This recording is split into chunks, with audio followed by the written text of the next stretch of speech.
Hi guys, Alex here. Welcome back to Girl Talk. I've got a little bit of mess and a little bit of drama today for you guys. First, we're going to talk about Amberlynn's latest mukbang and a brush with the law. Say it isn't so. Is this story completely made up? And then we're going to talk about Nader, who seems to be comfy, cozy, living with Deedee all the way in Montreal. How is that going? And then we're going to discuss Chantal's trip to Cuba. How is that going to go? What was she thinking? As well as some highlights from her Patreon stream from last night. All that and more coming up on today's edition of Girl Talk. Let's just get right into it. I mean, shall we?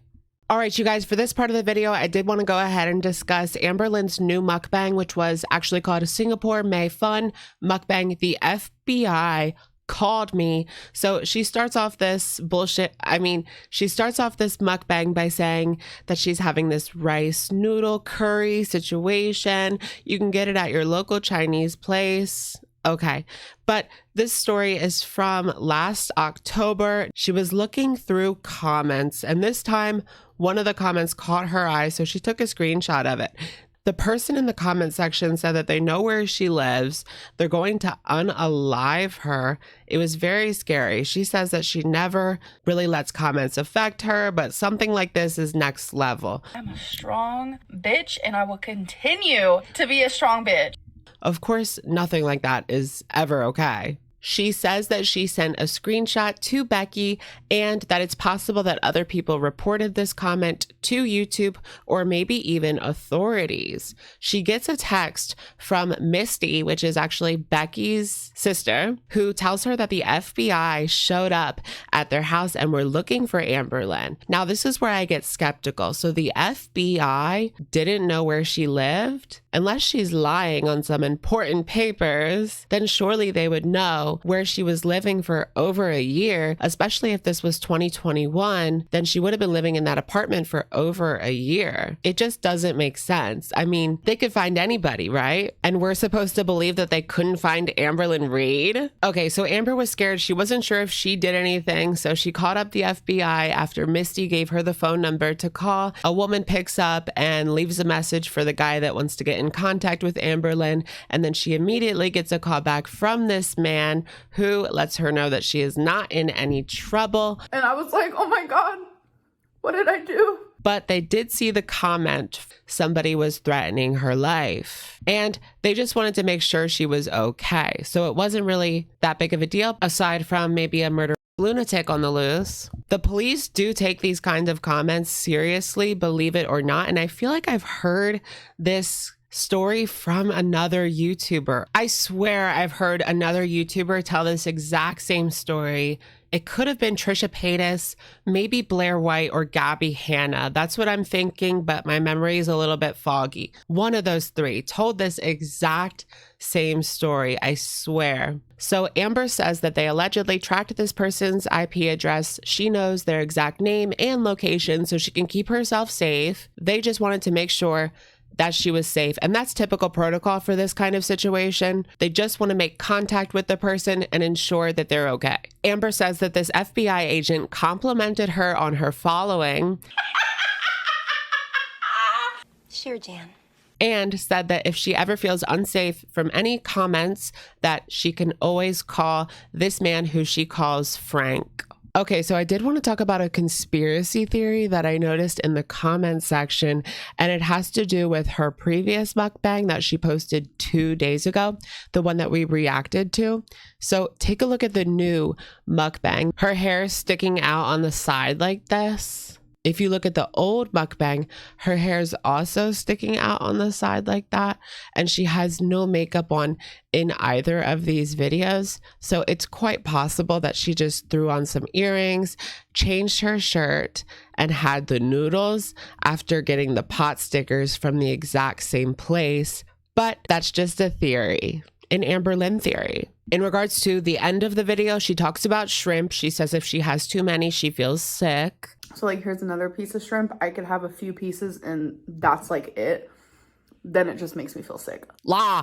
Then she also says that she's working on some things behind the scenes, but she plays coy. Also, take a look at this clip where Amberlynn doesn't understand English. You'll see. If it falls through, you'll see. Wait.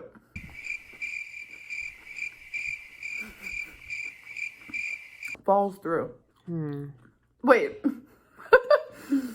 Does falls through mean it doesn't happen or does happen? What? Falls through. I don't know.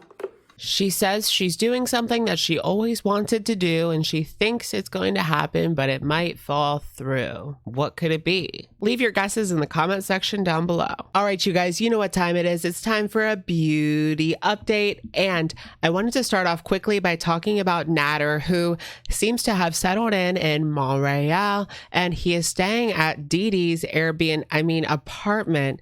Take a look, and we can tell from his latest live stream. Now, this is a video from Just Saying. Deedee gives us a condo tour from January, and just notice the painting in the background. And then when you go to his latest live stream, the painting in the background is there as well. Not to say that he's lying about being at Deedee's, but just to make a confirmation. It's all but confirmed that they're a happy couple now. I mean, why else would they be living together? People had speculated if Nader would be able to move to the big city, but with Deedee's help, anything is possible. Take a look at some of these comments from underneath the video. The white wall and Marshall's 50% off painting are the stars of the show. I have a feeling he's never leaving Deedee's house. Hey Deedee, remember these words in a few months. No one is more loving than a narc needing a roof over their head. Red flag emoji. Okay, so yesterday Foodie actually did a video where she was live on Twitch. She was cleaning out her car. It was typical live stream. She was going through a Starbucks drive-thru. Honestly, she needs to be careful. She needs to read that TOS because I don't know about driving on Twitch. I mean, Twitch has some very weird rules, and it might be that you can't drive on the platform. They have been banning people for reckless driving, and we know that she doesn't have the best track record when it comes to that, so that could get ya. Okay, now let's get into the talk of the town, which is Foodie Beauty's tweet from this morning at 5:50 a.m. in the morning. She wrote, March 29th, Cuban bees, Foodie Beauty in Cayo Coco, Cuba, baby. So is Chantal really going to Cuba? I think that's the question on everybody's mind. She's not someone that I would take at her word. And it just doesn't make sense for her to be planning an expensive vacation right now, especially since she just lost her channel. So until she builds up her other social medias, this seems like a huge mistake. Just think of all the things that could go wrong. I could honestly see her not having her passport in order. I could see her trying to take THC into Cuba or something like that. A lot of people were mentioning on Twitter underneath the post that weed is illegal in Cuba. Small amounts of possession are punishable by 6 months to 2 years in prison, according to Google. And she could end up behind bars. She doesn't want to go to Cuban jail. No. I've also noticed people mentioning that the internet is not the best in Cuba, or the possibility that she sits in her room and just orders food, reminiscent of Amberlynn's Lexington staycation. I'm actually starving, so... Okay. Could this all be Chantal just being smug? She wants to rub it in people's faces that she has money and can afford a vacation and she has no cares in the world. So perhaps this is just another one of those situations. She wants to rub it in people's faces that she can blow money all she wants and nothing will stop her. It does seem rather irresponsible, though. To be honest, the whole situation smells like bullshit. Look, guys, I'm in Cuba. Maybe she'll even order a Cuban sandwich from Panera Bread. Honestly, they're not that bad. Okay, so I did want to talk very briefly about a Patreon stream that she put out yesterday. Now, this one, she talks about her channel, her original YouTube channel. She still thinks that she's going to be getting it back. Somebody suggests in the side chat that it's not her responsibility what went down on that stream, but even Foodie Beauty sees that what goes down in her stream is her responsibility, totally. She makes an ominous threat to people that are sniping her streams, saying that stream sniping is going to stop. She says in this video that she made $30,000 Canadian, and that was the size of the check that she got yesterday, that people were debating whether or not she was even going to get it. I find this hard to believe because in February, the drama, the interest, it was starting to slow down for Foodie Beauty. So for her to get a check of that size, I don't buy it for 1 second. I think she's just being smug and braggy. But she says, I will spend that entire $30K on a lawyer to get this sorted out, going after reaction channels and getting her own channel back. She says that she's not going to make it so people can't use her content, but she wants to make it so that she makes royalties off of reaction channels. Really, she's just talking BS. She doesn't even know how these things work. And now delving into Amberlynn's latest business ventures, aside from the one that she alluded to, it looks like her girl is starting another sticker business. Take a look at this community tab post that I saw from Apathetic Facts that details an Instagram story that Amberlynn put up just yesterday. I've collected stickers for about 5 years now. I'm thinking about selling them. It looks like Amber quickly deleted this after only 16% said yes, that they were interested in purchasing. But honestly, 16%'s not really that bad. I can't see that many people be interested in buying her stickers, but that's a decent amount of potential customers there. It just makes you wonder, is our girl hurting for money with her expensive outpatient treatment? It seems like she's picking up a couple gigs to fill in that hole that her views are leaving in her pocket.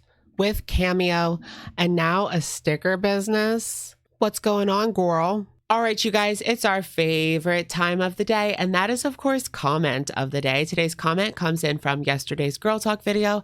This comment is from Tyler Duval, who says the following: Chantal cannot get through her mind that she is not invincible or untouchable.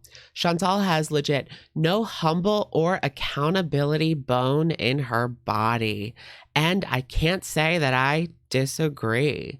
To be honest, this will always be her downfall. She can't say sorry or take accountability for any of her actions. The only time we ever see her even acknowledge her wrongdoings is these brief moments of clarity that I will definitely point out in the future and the past. All right, you guys, that's going to be it for today's video. Let me know what you guys think in the comments down below. Is she going to Cuba? Did she spend her last bit of money on a non-refundable plane ticket? Let me know in the comments down below, and I will, of course, catch you guys in the next one. Bye, guys.